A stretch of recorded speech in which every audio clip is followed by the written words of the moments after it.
Hello everybody, welcome back once again to my channel. So today I am going to talk about the first two episodes of the new Hawkeye live action series on Disney Plus. Before I actually get into that though, uh, I do want to make a comic recommendation uh, for those of you who are interested in the series. Uh, it's Hawkeye by Matt Fraction and David Aja. Uh, Colors by Matt Hollingsworth. First volume is called My Life as a Weapon. It is easily the best Hawkeye series ever. Like, it's not even close. It's not even a competition. It's the best Clint Barton has ever been, and it's you know some of the best that Kate Bishop has ever been.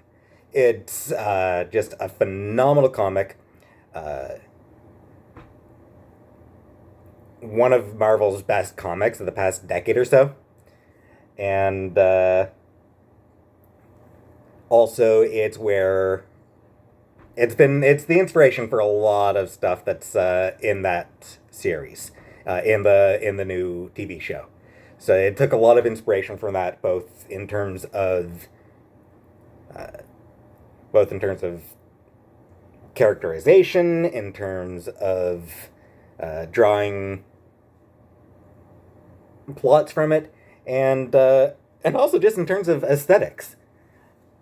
Uh, there's a lot of David Ash's DNA in the aesthetics of the show, especially whenever they get to like the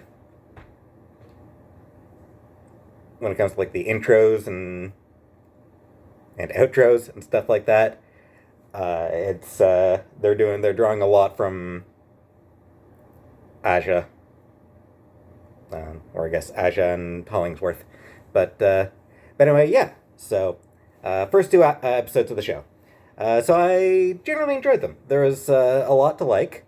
I do really love the focus on Kate because she's such a great character. I like that sequence, like the sort of not semi-animated sequence of her growing up and training her skills as she grows up. That was really cool, I thought. And like I said, that art style is Aja. That is David Aja's art. They're just stealing it from there. Speaking of Kate, Kate debuted back in 2005 in first issue of Young Avengers by Alan Heinberg and Jim Chung, and she's been a big part of the Young Avengers franchise all along. She's been central to every version of the Young Avengers, and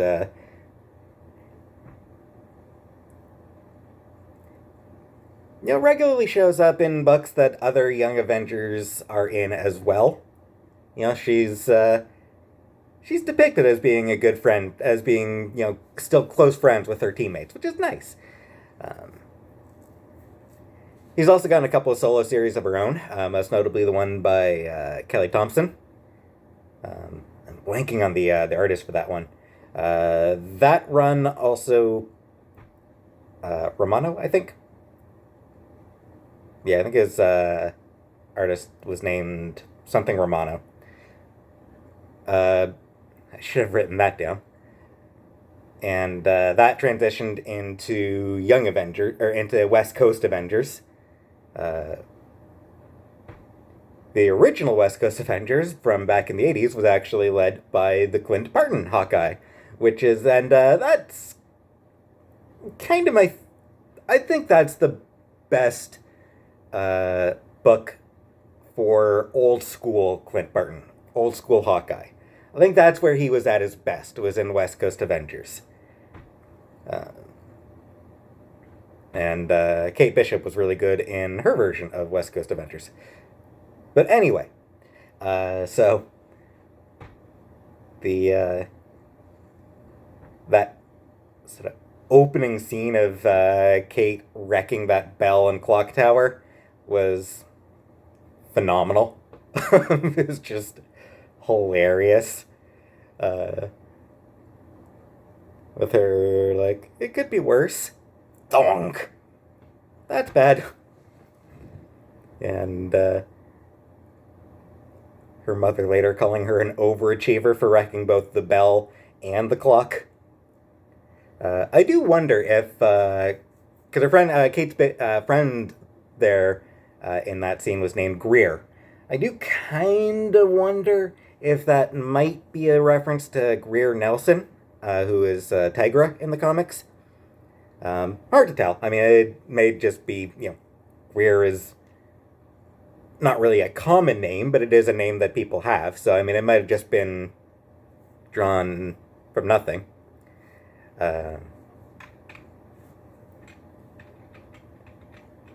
Rogers the musical, that was terrible, and it needs to get its a full thing. It needs to get its full feature, even if it's just that.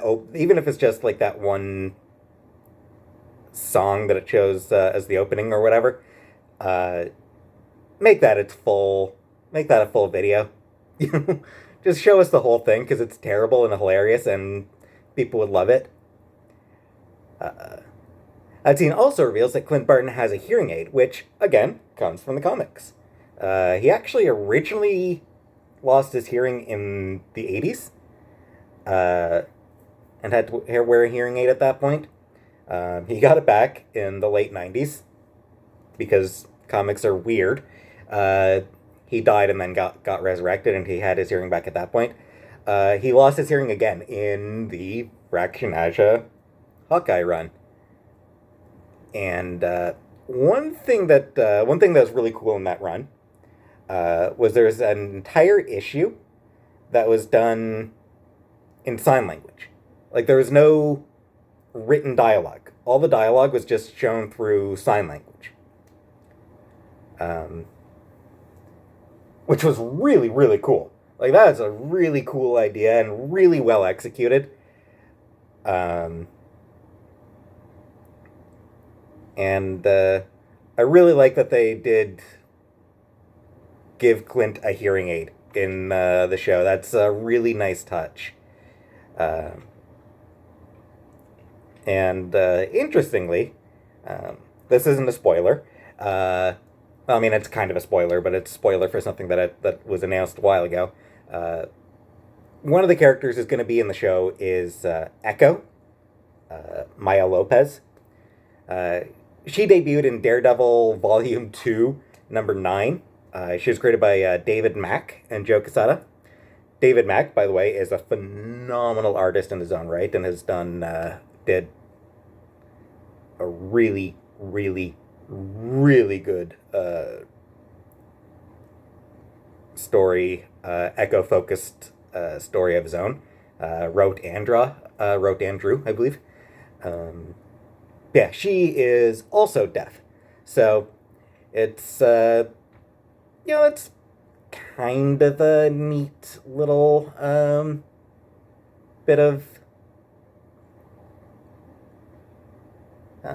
interplay, I guess. Makes for nice foils. So I'm looking forward to seeing how she sort of plays into the show. Moving on from that, Haley Steinfeld in a suit. I repeat, Haley Steinfeld wears a really nice black suit with a tie and everything. It looks real good. She rocks it. And, yeah, women in suits are kind of my kink. Haley Steinfeld is only 24, so she is still just a child. She is still a baby. But, 24, I figured just old enough that I can still look. Yep, I can still appreciate.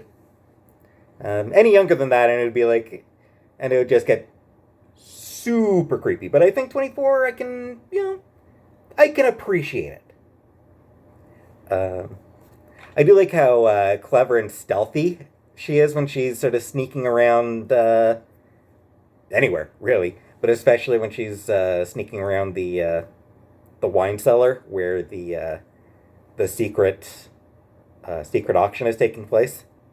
Um, and I love how she quits when Greg doesn't know her name. She's That was a really funny bit of dialogue. I love just the way she sort of thinks on her feet like that. Her She's got a skill for bullshitting. And we get the Tracksuit Mafia. Tracksuit Mafia, by the way, debuted in Hawkeye by Fraction and Aja, taken from that run. And yeah, I love those guys. Like the way they're always saying bro. Like there's such a great joke in the comics when they just kept going bro, ending like starting and ending like every sentence with bro. It's such a great bit, and they're so funny because they're such losers, and it makes them so funny.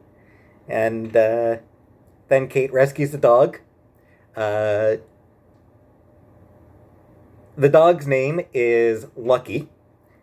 Guess where he debuted? Fractionaja. Uh, in the story, he was actually originally named Arrow. And then Clint rescued him from the Tracksuit Mafia and took him to a vet to deal with some injuries. And then saw on the name tag that the dog's name was Arrow. And was like, nope. And named him Lucky instead. He's also nicknamed Pizza Dog because he does eat pizza, which we see in this episode, which, absolutely delightful. Absolutely love that. And I do notice that Kate's apartment in the show is fairly similar to Clint's apartment in the Fractionaja comic. It's got some definite similarities there. It's not identical, obviously, but there are some similarities there, which I thought was really cool. Really nice, subtle way another nice subtle way of continuing to pay homage to the comic. That first episode, I loved the focus on Kate throughout that first episode, and I loved her tendency to babble. The fact that she is utterly reckless, not prone to thinking things through, still able to kick ass in a fight.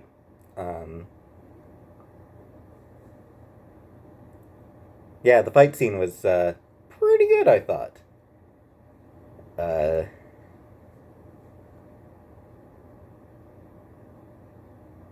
And yeah, and Haley Steinfeld is just absolutely nailing the character. She is just absolutely perfect in the role. She embodies Kate Bishop so perfectly. And then there's the second episode. I like the bit where Kate shoots a fire extinguisher with an arrow, and then it just launches into the air, shoots off. Like, it's just one of those things where it's like, not how you expect it to go, but it gets much funnier. Then later, we see Kate, sitting with frozen pizza against her head, which is another nod to the comics. There's a bit of a running gag with Kate throughout multiple series where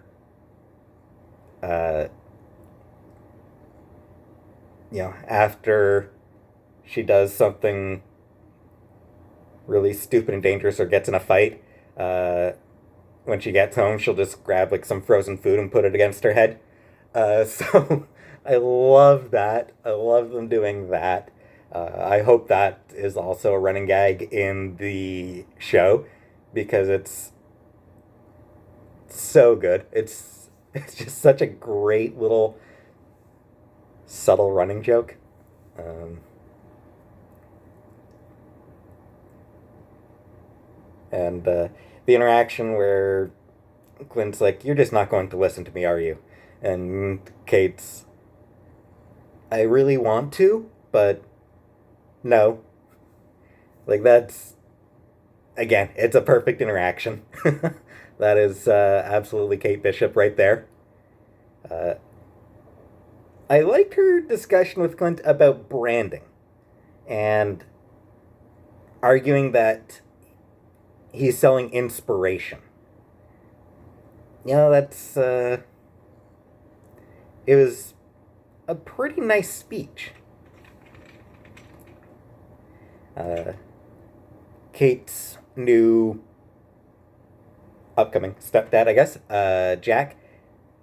He's pretty fun. I like Jack. He's dorky in a really charming way, or charming in a really dorky way. Uh, his line about having, like, talking about Kate feeling threatened and blah blah blah blah, and then he's like, "I bought a book on being a stepdad." Thank you for saying that. That's such a great. It makes you look so dorky and really makes that entire analysis of how she's feeling just mwah. uh, Clint going to the LARP was a lot of fun, though I do feel they missed an opportunity to put him in his classic purple outfit. Yeah, I can kind of see why they didn't, but I don't know. It's just a shame that we didn't get to see him in his purple, in his classic comic book purple outfit. There's still time. There's still plenty of series left.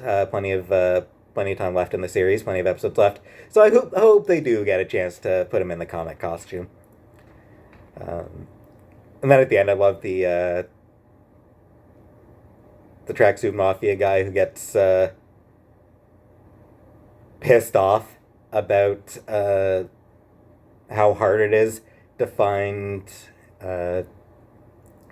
lairs with old warehouses being converted and all that. Like, it's just such a phenomenal bit of dialogue. Like, it's just such a phenomenal moment. Uh, Again, it's something you'd see straight out of a Matt Fraction comic. Um, and yeah, it's just so good. It humanizes the tracksuit mafia in a really fun way. um, and then Clint still kind of bores me. I'm kind of disappointed with Clint so far in the series. I was hoping he'd be more fun, but he's still honestly just really boring. Uh, Comedy happens around him, but he is not actually contributing to it. Um, he's sort of too much of the straight man. I'd like to see him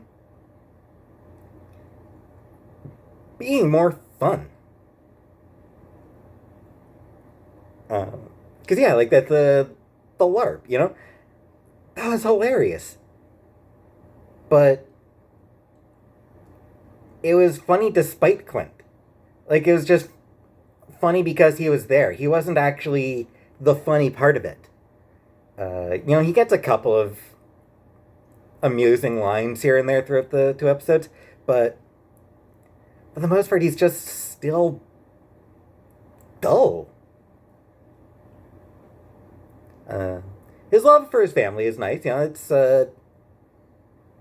good character stuff with that.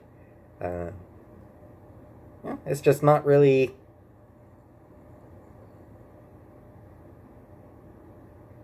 I'd like to see. I'd like to see Hawkeye. I'd like to see just a little bit of the comic book version of Hawkeye. uh, showing up in his character, you know? Because I'm a comic book guy, you know? So I want to see that side of him brought out a little bit. But, other than that, yeah, I mean, there's a lot to enjoy about the show. I'm definitely enjoying myself watching it. Um, there's great performances from everybody. There's I love all the homages to the comic series. At this point, Fraction and Asha some deserve royalties from this show, frankly, just for how much the show is taking from their run.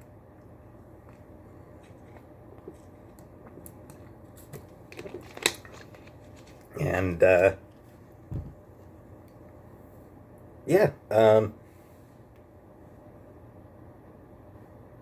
that's really about all I've got to say about it. Uh, there's a lot of good stuff happening, and I am enjoying it. And I'll probably do a sort of a roundup review in the series and just give my thoughts on the series as a whole. But um, yeah, that's all I've got for right now. So thanks for watching, and have a nice night.